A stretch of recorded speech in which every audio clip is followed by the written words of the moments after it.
From To Keto LLC, it's Keto Woman Podcast with Daisy Brackenhall.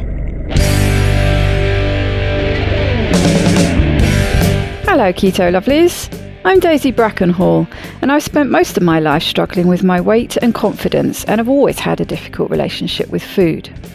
Even when I finally got to my target weight, after weight loss surgery and eating low carb, I couldn't maintain it and I was miserable.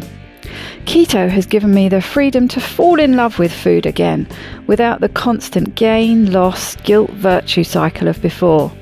Health and happiness is where it's at now, running on fat. Welcome to the Keto Woman Podcast. Each week I'll be chatting to inspirational women, maybe even the odd man, to discover the secrets to their success so that I can share them with you. So what is keto? Keto is a way of eating that enables you to switch your body's main fuel source from sugar to fat. Who doesn't want to be a fat burner, right? But how do we achieve this?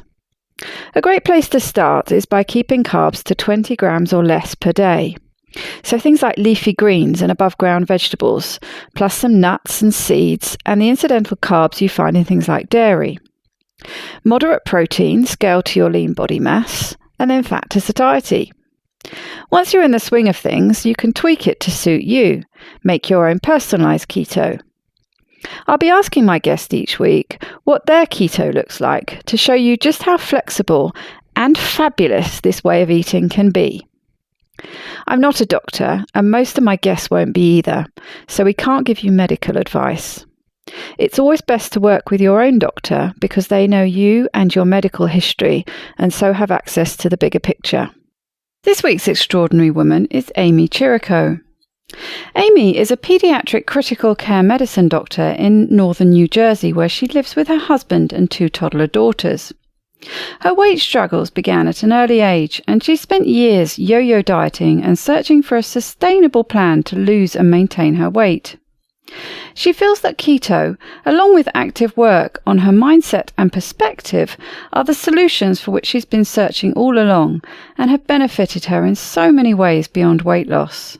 Her goals now include spreading the word about the benefits and myths about keto to her colleagues in the medical community, her patients and their families when possible, and anyone else who will listen, and providing support to others getting started or maintaining their keto way of eating. I was lucky to catch a slot in Amy's very busy schedule. What a busy life she leads.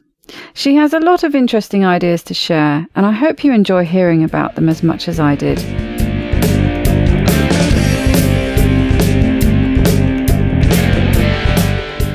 Welcome, Amy, to the Keto Woman Podcast. How are you doing today? I'm good, Daisy. Thanks for having me.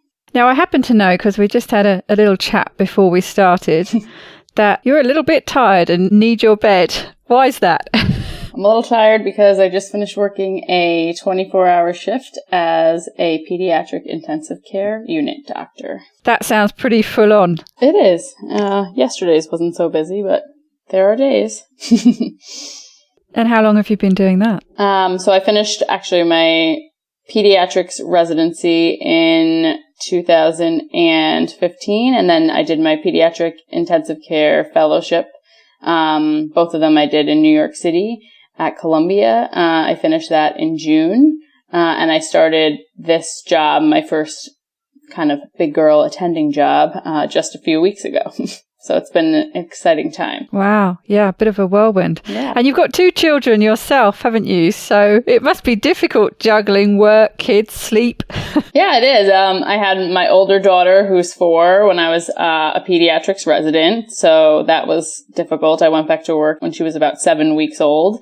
So I learned to kind of juggle busy work and having a newborn pretty quickly. And then I had my second daughter, who's now 20 months old, in the middle of my pediatric critical care fellowship. So same kind of thing, busy training. Mm-hmm.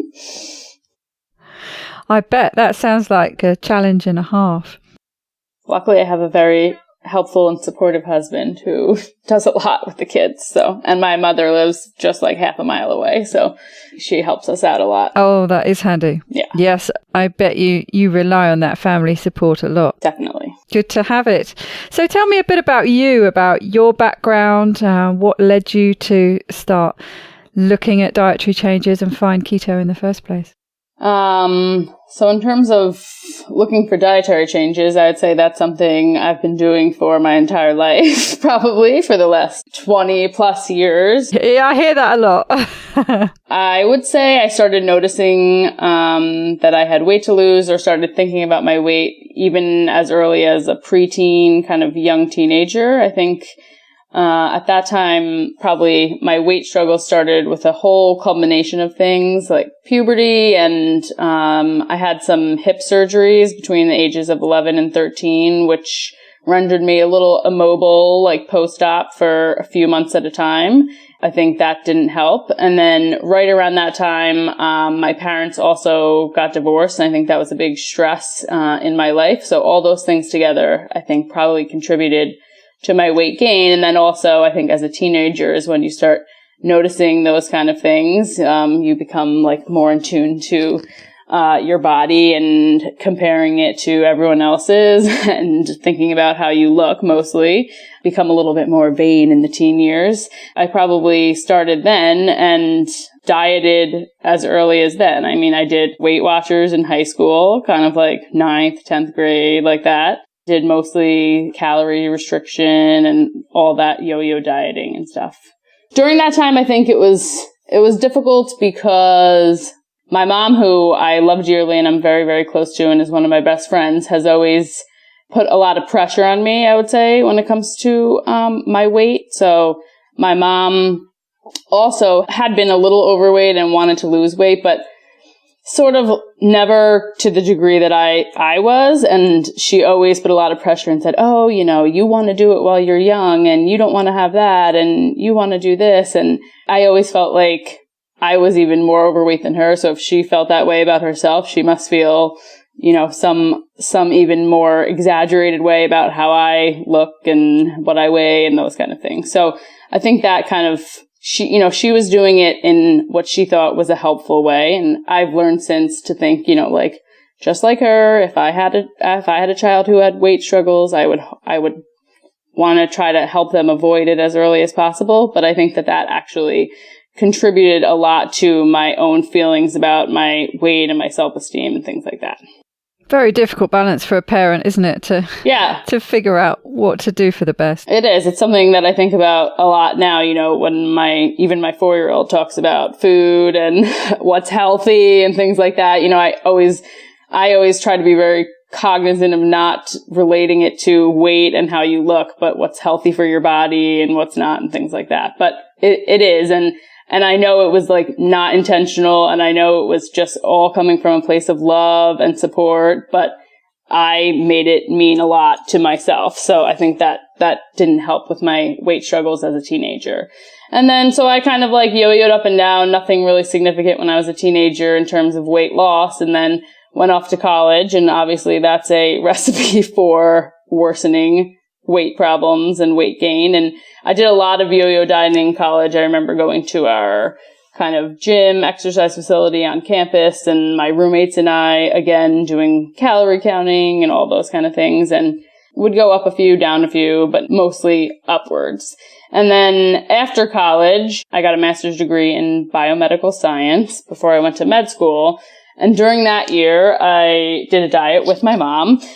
We did this kind of crazy, like, acupressure-based thing where we had these little, like, beads behind our ears that we would rub every few hours. Some crazy stuff. And basically, it was a very, very calorie-restricted diet. It was like, for 2 days in a row, you would have 20 ounces of milk a day. That's it. And then for 2 days in a row, you would have 1.5 pounds of vegetables and 2 fruits. And that's it. And you just went back, forth.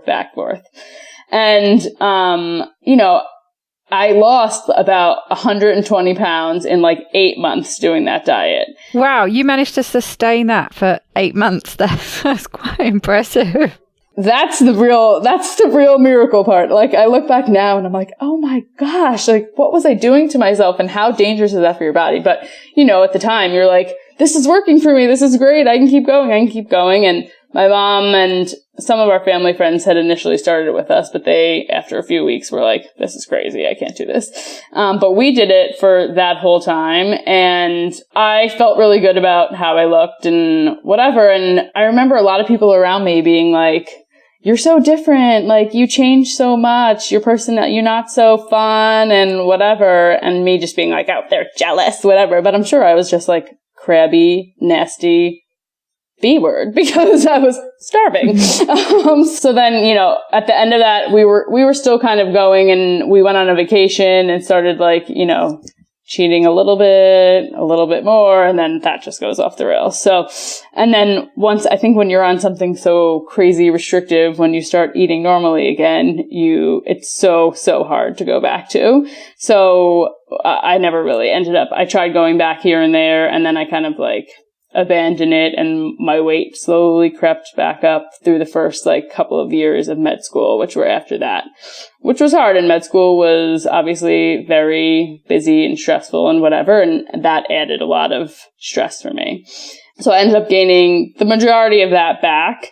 I went to med school. I decided to become a pediatrician. I started my pediatrics residency at Columbia, New York, which was a very busy residency training program. So again, my weight, I think, probably took a little bit of a backseat in terms of doing something about it, but always was in like the forefront of my mind. Obviously, like becoming a doctor, I'm like, you're supposed to be a role model for your patients. Like, you're teaching children about their health. Like, what are you thinking? You need to get control of your weight, you know? So it was a lot of that kind of negative self-image and all of that. And then I had my first child in residency. I actually was really careful during my pregnancy with her. I gained like very little weight because I had plenty already to lose. I gained maybe like, I think less than 10 pounds when I was pregnant with her. So when I went home, I was like lower than my pre-pregnancy weight, like as soon as I got home from the hospital after having her. And I was like, okay, this is good, you know. And then I was breastfeeding her, and she had milk and soy protein intolerance, and I was very dedicated to breastfeeding. So I decided to cut all dairy and soy out of my diet, which is the majority of all food. Certainly almost all processed foods, as you know, have like soy products and things in them. And then dairy, you know, I would like sit there and breastfeeding her and say, I would only give up cheese for you. But I did that for about 7 or 8 months. And that kind of like naturally just, I think, helped me control my eating because I couldn't really eat anything processed or anything that was bad for you. So I lost weight doing that and breastfeeding with her. So that was good. And then I stopped breastfeeding her, and slowly my weight crept back up. Between my kids, I did paleo for a few months. I did Whole30s, things like that. And I liked that, and those worked for me. And then I got pregnant with my second daughter. So I started a little bit lower weight, and then I gained more weight with her pregnancy. So I ended up around the same place I was at the end of my first pregnancy. And then when I had her, I breastfed also, and she had no dietary issues. So, and I had a lot of worries about my milk supply because with my first one, I had trouble sustaining, I think, being back as a resident and busy at work and all of those things.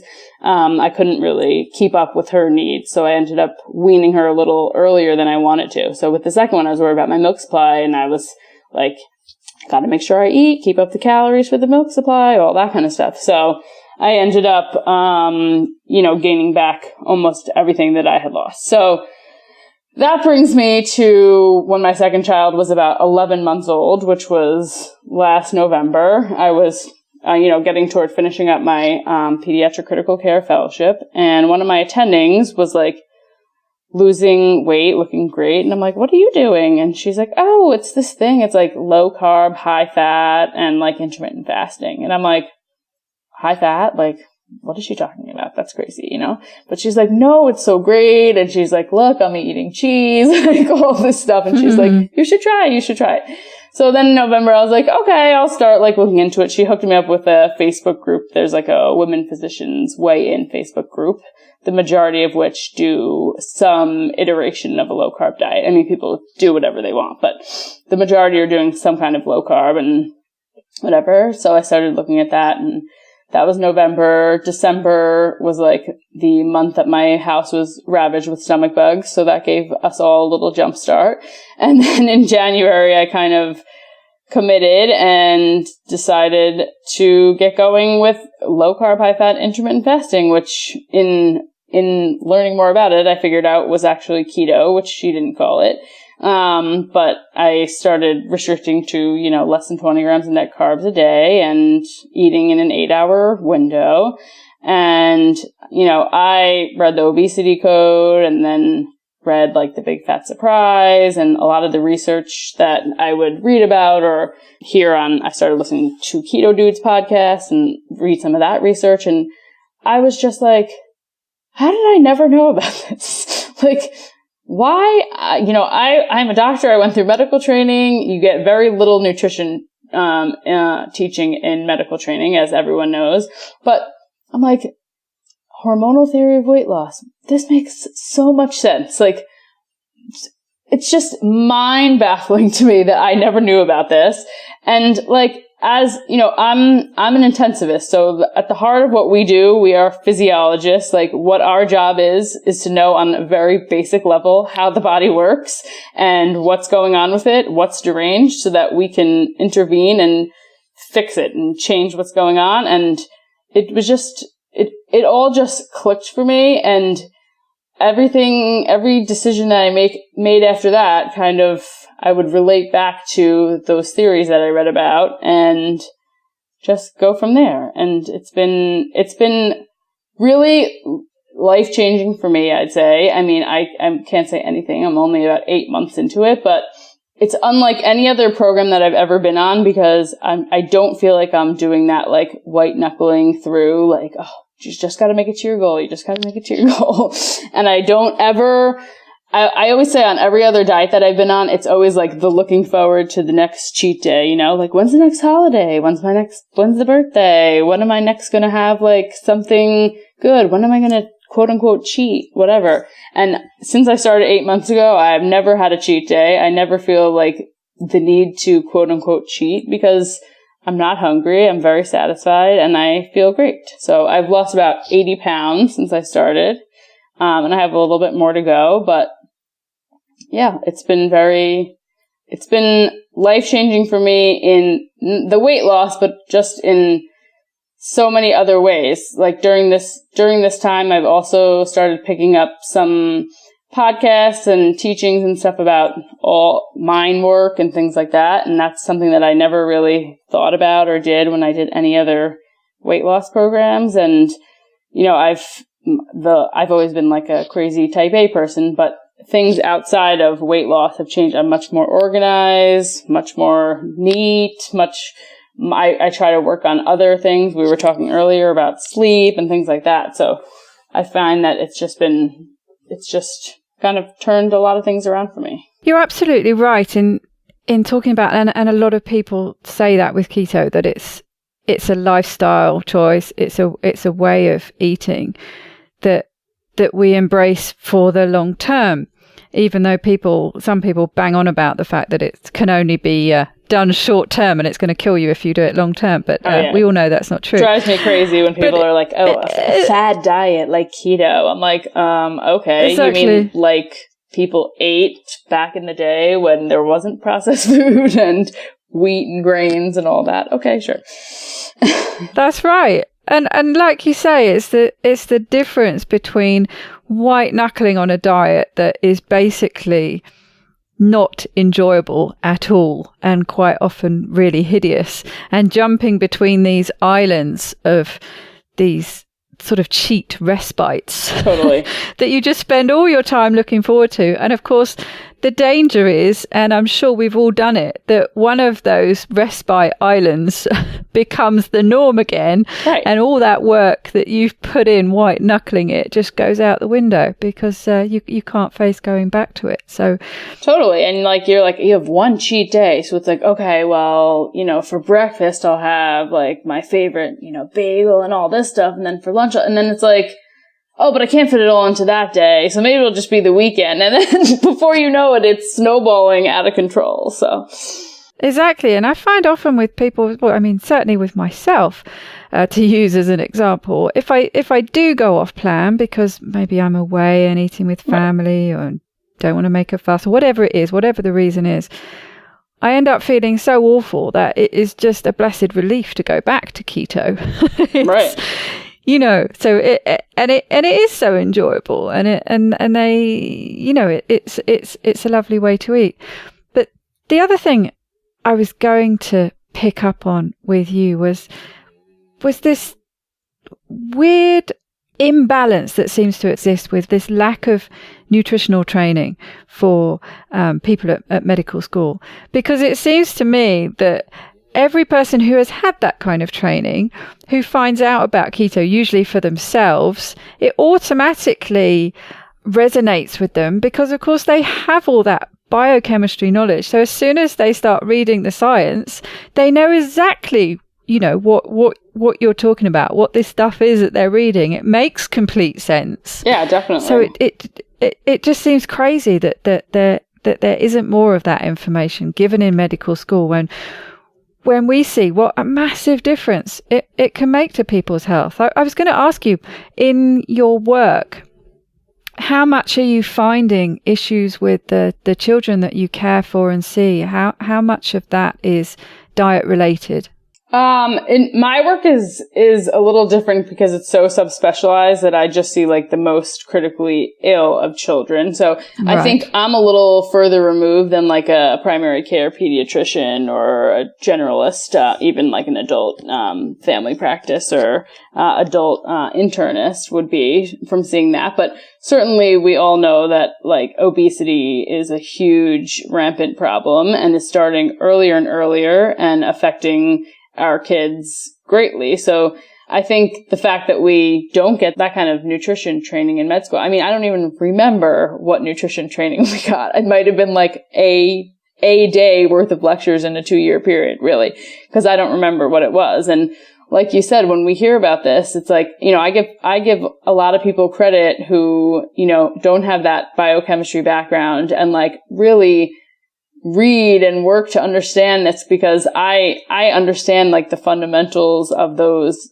biochemical pathways and things like that from my training. And I'm like, oh, this is crazy. It makes sense. And I'm like, these people who have never like studied science and things like that, like they really get it. And it's awesome. But back to, you know, how it's affecting kids. I mean, I think it's hard because we still are hearing things like we don't know how ketones affect the developing brain, and, you know, we don't know if it's safe for example, pregnant women to do keto or breastfeeding mothers to do keto, because we don't know what the effects of ketones will be on children. So in terms of keto specifically, I think that's still difficult, but certainly there's plenty of evidence to support a ketogenic diet in adults, especially adults with kind of metabolic derangements like type 2 diabetes and PCOS and things like that, and other forms of insulin resistance.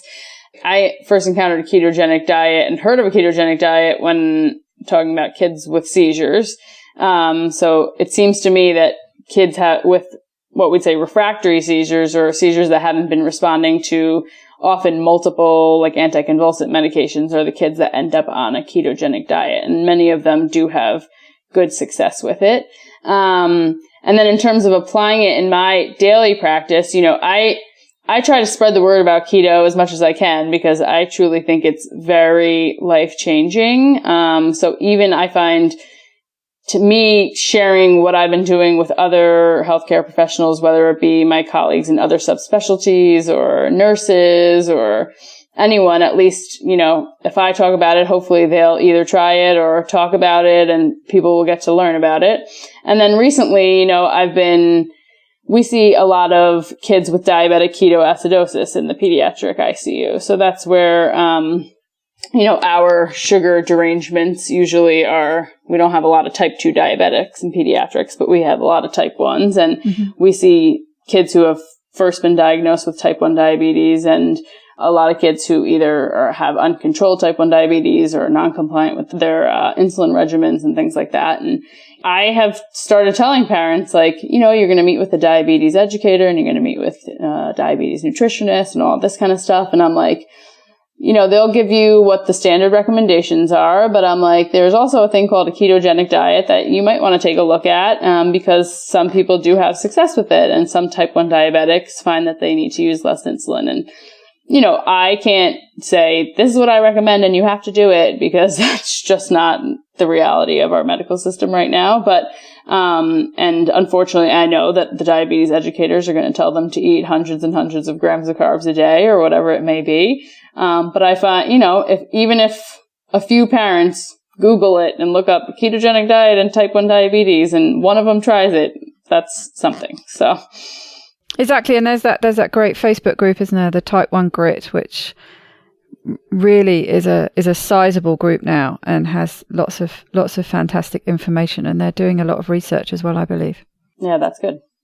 That can only help. Exactly. It seems sensible to me to keep your blood sugar as stable as possible if you're a type 1. I mean, I know you're never going to be in the position where you don't need to take any insulin at all, because that's just the way it works. But right. To be able to reduce how much you need to take and reduce those peaks and troughs must be a good thing. Well, yeah, the dangers are what we're talking about in the peaks and troughs, right? So if they get very hyperglycemic, they can go into DKA or diabetic ketoacidosis, which is a very dangerous condition, which uneducated people are like, you can't do a keto diet, you get DKA. Like, no, you won't, because you're not diabetic and you have basal insulin levels, but that's another point. And then the other dangerous point is hypoglycemia. So when you have to treat hyperglycemia with a lot of insulin, then you drop your blood sugar and you can get hypoglycemic. So, and that can come with seizures and like coma and neurologic changes. So I believe if you could keep your blood sugar around a stable level, and so obviously you're still going to need to inject some basal long-acting insulin, which is what our bodies without type 1 diabetes do on their own. But then if you can, limit it to just smaller boluses of insulin throughout the day if you need it, then you're at less risk of developing that hypoglycemia. Mm-hmm. Which, like you say, yeah, that's where the dangers are in those extremes. So keeping it as flatline as possible is a good idea. You mentioned about your weight going up and down and the different diets you did. What impact did that have on your health? Because I should imagine, especially that long period where you were on very, very low calorie, that must have started having some repercussions on your health, surely. Yeah, I think one thing that maybe spared me was my age, because I think I was hopefully young enough that I didn't develop such metabolic derangements as someone who did that at an older age might. I do remember, especially when I lost all that weight on, the quote unquote crazy diet, I remember just feeling like cold all the time, hair loss, things like that, dry skin. So I would almost guarantee I had an issue with my thyroid. I never got it checked, but, and then sure that my metabolic rate suffered from years and years of yo-yo dieting, which probably made things a little bit more difficult kind of starting out with keto, but luckily I have not had any evidence of kind of metabolic derangements like insulin resistance and things like that. Well, all those symptoms you were talking about feeling cold and hair loss and things like that. I mean, that's your metabolism slowing down, isn't it? Right. To try and keep up with this starvation diet you're putting it on. It's just, well, I'll shut down the non-essential things then. I really don't want to even know what my basal metabolic rate was at the end of that 8 months. I'm sure it was not good. Hence why, as soon as I started eating, quote unquote, normally again, I regained my weight very rapidly, which also is not good. Yeah. So hopefully this period of time you've been on keto, like you say, for quite a while now, 8 months, it's given your body a chance to heal itself and find its new norms. Mm-hmm. You mentioned you talked about the importance of mind work and other things you started investigating since keto. Tell us a bit more about that. So mostly at the recommendation of that Facebook group that I was talking about, I discovered a few different podcasts that are done by life coaches and things like that, which, before this, I would have thought that, life coach, what is that? That's like a woo-woo, whatever thing. But I started listening to some things, and the things that they talked about just like really made sense. And I started thinking to myself, like, what is going to make this different than any other plan or way of eating that I've been on? Like, yes, keto, I do find inherently is more sustainable, and because of the physical changes and lack of hunger and things like that, I do think it's different. But I think you have to also be different if you're going to sustain any major life change, whether it be the way you eat, and the way you, operate in a lot of different ways in your life. So I think finding those things, people talk about, the most important things are like diet, exercise, and mindfulness. And everyone throws out mindfulness, but like, what does that actually mean? Like, what do you have to do to be mindful? So I think what the bottom line is that it needs to be an individualized thing, and you need to figure out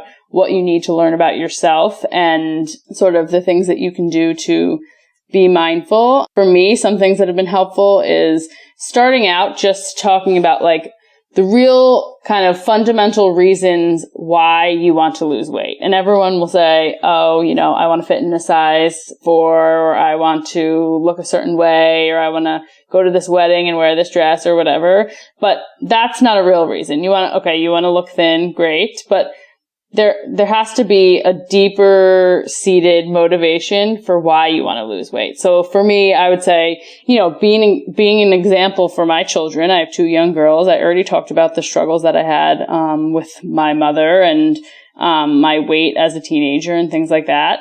Being an example for them and also for patients. I became a doctor to help people and make children healthier, and I think it's important to put that forward. And then what weight loss brings with it. So I wanted to lose weight to be able to be confident and really like to be who I believe I truly am. I feel in the past that my weight held me back and made me unable to kind of express who I truly was, made me hesitant to kind of put myself out there, even in my work, my personal life, express my opinions, things like that, because it was always in the back of my mind, like, what are they thinking of me? Like, I always had that kind of negative self-image and thinking that other people were judging me for what I looked like and thinking that I was lazy or unmotivated or things like that. So I think that that's getting to the core of why you really want to lose weight, apart from the vanity kind of external issues, is important. And then again, talking about like the negative self-talk, like you talking negatively about yourself is basically a prescription for yourself to perform poorly. So if you say, I always do a bad job on the weekends, or like when I go away, I always overeat, or I binge eat at nighttime when my kids go to bed, or well, if you keep saying that, that's what you're going to keep doing. So maybe you need to stop saying that. And I think starting to say, well, I'm not going to do that. I'm not going to binge eat at nighttime because, I make promises to myself and I keep them, helps you build a trusting relationship with yourself. Because if you tell yourself you're going to do something and you don't, every time you do that, you're kind of breaking trust. So I think those are things that I've learned that have been really important. Sort of having a little list of like mantras you tell yourself. So things that I've learned on various podcasts, and we can cite them in the show notes or whatever you want to do. Some things that I recite to myself often are what I just said. I make promises to myself that I keep. So if I have a thought like, it would be really good to have that, whatever it may be, I say, no, I'm not going to have that because I make promises to myself that I keep. And I say, I can do hard things. I'm a doctor. I went to med school. I achieved a lot. And, part of that has added to this whole struggle. Like, how come I can go to med school and get really good grades and get into a residency that's highly competitive and I really want and do all these things, but I can't do this for myself? So I tell myself I can do hard things. I make promises to myself that I keep, things like that. And then talking about practice, that's a concept that I've heard a lot about and makes so much sense to me. And it's like, every time you do something, consider it like practice. So, someone used an example once that like, if you go to a restaurant and you pass up on the bread, the first time, like, that's really hard. And you're like, oh, I really want to eat that bread, but I'm not going to do it because I know it's not good for me. And I make promises to myself I keep, whatever. But the 27th time you do that, it is a non-issue. You've practiced plenty of times and it's like, here you go. Or, if you go away for the weekend with your friends and like the first time you're like, oh, I'm just going to have one drink this time, like instead of 10, whatever. The first time you're like, maybe I should have another drink. I don't know. And it's all this chatter in your head, chatter. And the 17th time you're like, no, that's what I do. I go, I have one drink, I enjoy myself and we have fun anyway. So I think that's been an important concept as well. And then in terms of like your focus, just thinking about what's an improvement for you. If you're already going out and like running a mile every day, okay, adding like a quarter mile might not be an improvement for you. But if you're completely sedentary and you do nothing, just getting up and doing chores around your house or going and doing a walk around the block might be a huge improvement. So I think that comes down to not comparing yourself to others. You hear about other people's journeys. You're like, oh, that girl lost a lot of weight because she does whatever it might be. She does one meal a day, or she does intermittent fasting like this, or she, keeps it to 15 net carbs or 30 or whatever. Like, that's not you. So stay in your lane and find what works for you because it's different for everyone. So focus on your biggest problems, focus on what's an improvement for you and do that. And I think there's been a whole new perspective that I've gained about quitting because in the past, when I've quote unquote cheated or quit or whatever, things kind of go off the rails. And I think that happens sometimes because we think our progress isn't fast enough. And you're like, oh, this stinks. And like, I only lost 2 pounds this month and I'm going crazy and I don't like it. And I'm just gonna go back to eating the way I was, or who cares, whatever. But like, if you stop and think about that, that makes no sense. So you're not making progress fast enough. So your answer to that is let's not make any progress at all, or let's make progress in the other direction and gain it back. It's just asinine. But like our brain plays all these tricks on us. It's like, well, you really wanted to lose this much and you didn't. So you should eat that cookie. That cookie looks pretty good. You want that cookie? And it's like, okay, no, that doesn't make any sense. So it's just like really stopping and thinking about the way that your mind is trying to tell you to do things that you really don't want to do, and making promises to yourself and building a trusting relationship with yourself, I think is really important. In terms of kind of daily practice of those things, a big thing that I've done is planning ahead, which I know can be difficult for people. But for me, in my life and how crazy I can be, my schedule changes and it can be hectic with the kids and stuff, I find it very helpful to kind of plan my week or most of it ahead of time. Log what I'm going to eat, make my shopping list, do my food prep, all that kind of stuff. And then, that's a concept I heard about. This one life coach calls decisions ahead of time. So you make your decision and then you stick to it because you make promises to yourself that you keep. And we're going back in a circle, but that's exactly, and that just works for me. And I think keto has been a very good fit with this because it's not, oh, I'm white knuckling, but I make promises to myself that I keep. It's like, no, I'm enjoying the way I eat. I feel really good. Happy with my progress. I'm satisfied. And also, I make promises to myself that I keep. So. Yes, I like that. I like that overall practice. And like you say, the repetition, being mindful at first of just what's going on and unpacking your emotional connection to food and different habits, and then starting to form new habits. And I was discussing this with a guest a couple of weeks ago.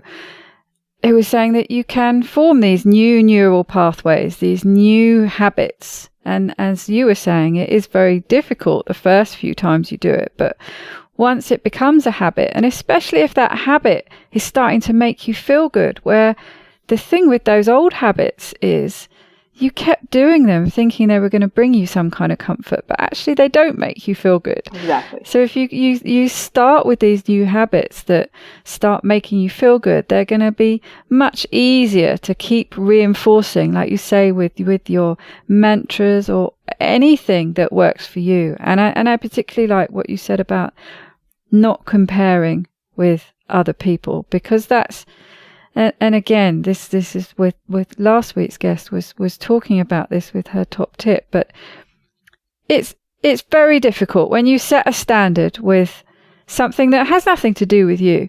So like you say, if you have a very sedentary lifestyle, just getting up and going for a short walk or doing some chores or just being a little bit more active is a massive improvement for you and something that you should feel very, very proud of.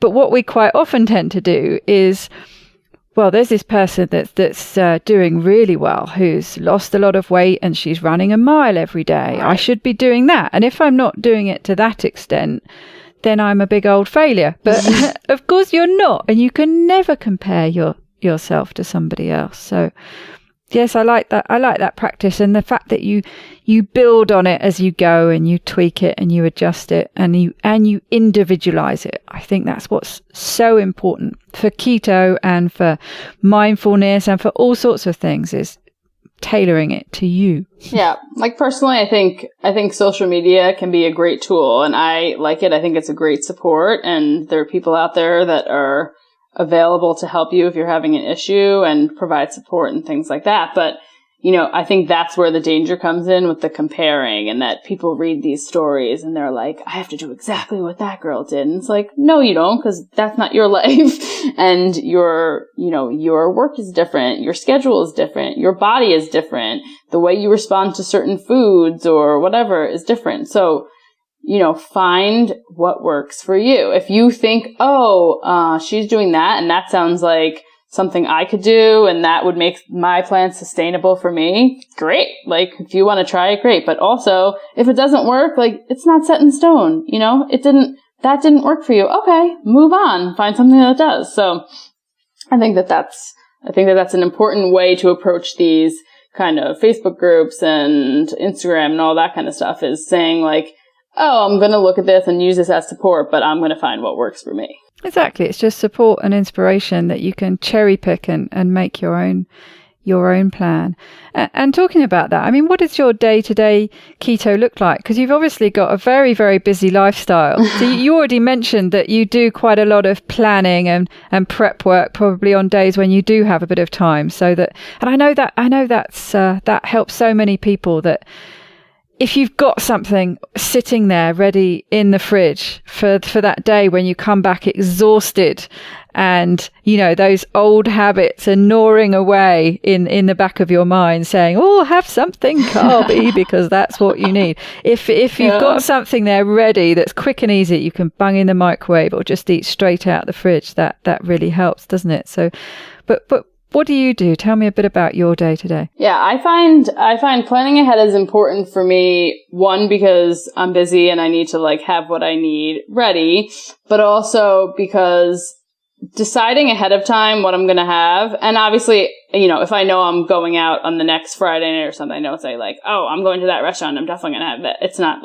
so rigid, but deciding what I'm going to have and doing my prep and stuff ahead also takes that food chatter out of your brain. So it's not every day, what am I going to have? Maybe I could have this. Oh, maybe I could have that. Oh, maybe I could think this. Oh, maybe I could watch a TV show and see what they're making. And maybe I could look at this recipe. No, you already decided what you're going to have. That's it. Simple. Done. And it's not saying that it's going to be boring or anything like that, because everything that you make is great and delicious, but you already made a decision, so you don't have to think about it all day. And it's just one less thing to do. For me personally, I know they say about 10% of women don't have that satiety signal thing. I honestly think that I could be within that. If I'm truthful with myself, I don't think that I ever really feel very hungry. Even back when I was very obese and eating a ton and whatever, I can't even remember if I actually felt truly hungry. And on the same note, unless I'm stuffed to the rafters full, I really don't often feel like very full. So I know a lot of keto is that a lot of people can practice that like intuitive eating and eat when you're hungry, stop when you're full. For me personally, I'm not sure that I have that. Maybe I do, and maybe I'll hone it over time, and I try to stop and say, am I hungry right now? But like, I'm not sure. So for me, I personally do track my food and I do monitor my calories. That being said, I don't calorie restrict to the point that I ever did before. In fact, I did a little trial for a month, like back in June. I was like, oh, I'll bring down, I had lost weight and my little tracker was saying like, try this many calories. So I dropped it a little bit and I actually like lost much less weight that month. I went back to higher calories and I lost more. So I definitely don't do it in a way that's like restricting calories, like you would on other classic calories in, calories out kind of dieting. But I do track and try to stay within a certain range, and I try to monitor myself from there, and I keep track of my like net carbs and things like that. So my day-to-day keto is really, I would say, very simple. So like I said, I do 16 to 8 intermittent fasting. I've done since I started. When I talk to people now who are thinking about starting, I tell them that's probably not a good idea until they're fat adapted and they'll feel better. But I just started because that's what, my attending was like, try this. And I'm like, okay. So I started from the beginning, and then I've added some other fasting. So it's kind of changed throughout. I've done some like longer extended fasts up to like 5 days, but more recently I've had a lot of success with alternate day fasting. So I read about it in the Obesity Code. I've heard Jason Fung and Megan Ramos talk about it. So I decided to try that. So usually a couple of days a week, I kind of do 40 or so hour fast, and that works well for me. So days that I eat, I have 2 meals. My lunch is usually something easy that I can have at work, like some greens and protein, maybe some cheese, like usually salad or something like that. And then at dinner, I have meat, veggies, and usually some source of fat, some avocado or macadamia nuts or something like that. In terms of like replacements, I did it more with the like keto carb kind of replacements in the beginning and treats and stuff like that. Now I find I try to limit myself, and I have quote unquote keto treats or things that have like artificial sweetener and things like that, only on the weekend. So I will allow myself a treat on a Saturday and a treat on a Sunday, and that's about it, because I'm the type of person that, it will get out of control, and I don't want to be eating all that artificial sweetener and stuff. So that works for me. I think honestly, it's just a matter, that is sustainable for me. So, it's just a matter of finding what works for you and what's sustainable. In general, I think I've heard you talk about this, like food having, all its addictive properties. I think that food definitely is addictive, especially sugars and stuff like that. So I do try to limit that like sweet flavor, because I think that can be kind of a initiating event for a big snowball effect. And I have family history of addiction. So my dad had issues with drug addiction, my brother as well. So, my mom in her quote unquote helpful way has always said like, that's their addiction. Our addiction is food. And I'm like, yeah, thanks, Mom. Not that helpful, but okay. So that's why for me, certain things like moderation, probably won't work. So I know that I need to be a little bit more strict and limit myself and kind of have my own set of rules, because I've always been a rule follower. Like I said, I'm very type A. So I make rules for myself that work for me and make things sustainable. So that's what works for me. It's interesting what you were saying about the satiety concept in it, because it's a term that gets bandied around a lot, doesn't it?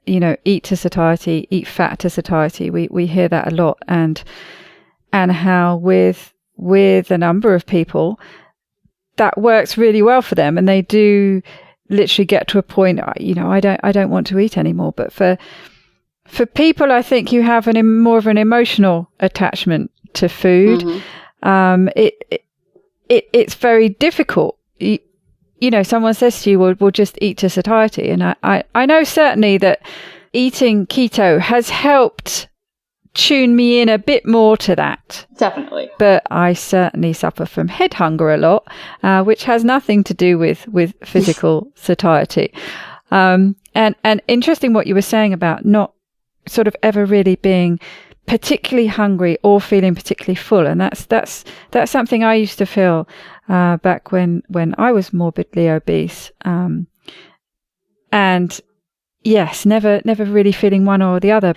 I'd be interested to know, when you said that you've been doing some fasting and extended fasting, do you find that brings those signals into tune a bit more? Because I certainly feel that when I fast, I can't fast for particularly long, but if I do a day or two, it does give me a bit of clarity with that difference between what's head hunger and what's real stomach growling hunger. Have you not found when you fast that you get a sense of what real hunger is? Yes, I definitely think that fasting helps to kind of hone those things. I also think if someone would have told me 8 months ago, like, you're not going to eat for an entire day, I would have said, you're crazy. There is no way that's going to happen. But I think particularly the lack of hunger during fasting has helped clarify for me, like, what actual hunger does feel like. What's funny is, obviously, I told you I'm a planner, so I always know how long I'm going to fast, so I know when the end of my fast is coming. Even in the couple hours leading up to when I'm planning to eat, I start feeling like, oh, I'm getting really hungry. And then I'm like, Amy, are you actually hungry? I'm like, you weren't hungry an hour ago. You weren't hungry last night, and it had been 2 days since you ate. Are you sure you're actually hungry? And then I'll be like, maybe I'm not hungry. And also this notion that hunger is a transient emotion. It's like, you might actually feel hungry while you're fasting, but then you might drink a big glass of water or have some salt, and an hour later, you don't feel hungry at all. So, that whole, like, I could never do that because I'd be so hungry. It's like, hunger's not going to kill you, and it's also not permanent, so you will stop feeling hungry. But yeah, I do think there have been times that I'm like, no, like, my stomach's actually growling. Like, I am actually hungry, and in addition to wanting to eat right now, I think I am actually hungry. And then after a fast, I find when you first eat, you do feel more full. I think because you were completely, like, empty. So that first meal, even I try to eat, like, a light meal after I have a little bit longer fast. I'll be like, wow, I'm really, at least, even if it's not full, I'm really, like, satisfied by that. When I'm on a normal, like, eating streak, two times a day for several days, I would be like, what? That little salad? That won't fill me up, But I do think that helps with those signals. I also find that sometimes it's like, once I start eating, I want to keep eating, whereas if I was fasting, it wouldn't bother me. Like, if I am home all day and I'm not particularly busy, I'll have my lunch and it's, perfectly fine, satisfying, whatever. And then I'm like, when's dinner? And I'm like, why are you thinking about dinner? Like, you just finished your lunch. But that just proves to me that it's not a whole, like, hunger and satiety or fullness thing. It's just what'd you say, mind hunger? It's like it's a head hunger yes, and I certainly call it a sort of snack monster thing. I mean, I certainly think about food a lot more when I'm at home. I can be out all day working and have had the same breakfast that I have, when I'm at home, and I don't think about eating when I'm busy doing something else all day. But if I'm at home and I'm near the fridge, I'll definitely start thinking, oh yeah, I'm feeling a bit hungry. And like you say, I'm not actually in need of food. I'm just feeling snacky hungry. Right. Yeah, I find even on my, like, 24-hour work shift, sometimes is when I'll plan, like, to do my fast, and I'm so busy that the whole day will go by and it'll be 10 p.m. or something, and I'm like, oh, I fasted today. Whoops. Or I didn't even think about it. And then I'm like, that's good. And I never once felt, like, hungry, need anything. So it's much easier when you're busy, for sure. Yes. And a lot of people find that fasting really helps get their mind active, and they perform a lot better in that respect when they're fasting. Mm-hmm. I know Richard Morris, one of the dudes, always talks about when he's got an exam, he always goes into that fasted because he knows he's going to do better. So I think maybe for some people it does help with their work. If you've got a long shift, that can really help. Yeah, I think it definitely gives you, I think keto in general, I have felt, like, incredible, like, mental clarity and ability to focus that, obviously I could focus. I went through med school and everything, but it's so far beyond what I've ever been able to do. And when I fast, I just feel like I'm very focused, task oriented. I'm not as easily distracted. I sometimes find when I fast, I actually have difficulty going to sleep because I have so much energy, which is crazy. I'm like, how come when you don't eat, you have more energy, but it's true because you're using your own body fat for energy. And it's an excellent source of energy, apparently, because I don't want to go to sleep at night. But yes, it definitely is. I struggle very much if I'm fasting to get to sleep at night. It's a tricky one. I can't get my brain to switch off at all. Yeah, and sometimes you're like, okay, my fast is over tomorrow. I just want to go to sleep so I can wake up and my fast will be over. But then you can't go to sleep. But whatever, it's good. Exactly. Yes, it's a good way to get through another block of time when you're fasting, isn't it? To add a sleep. Yes. Yes.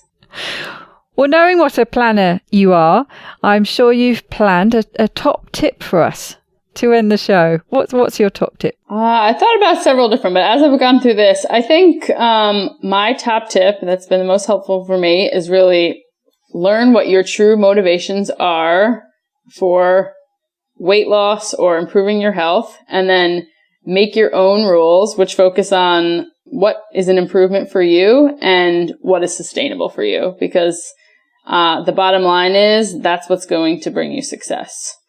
So I think that's just individualizing things and learning more about yourself and how to keep this going. Perfect. Well, thank you very much for talking to me today. I hope you have a nice restful sleep after your long 24-hour shift. Yeah, we'll see. I've been fasting, so hopefully I'll be able to sleep. Uh-oh. Might not be so easy. Well, thank you. Thank you for having me. This was really fun.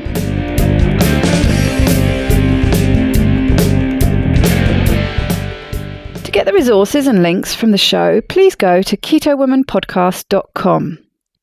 Are you my next extraordinary woman? Maybe you've got an idea for a show, a topic you want to hear about. Let me know how I can tickle your earbuds by dropping me a line at daisy@ketowomanpodcast.com.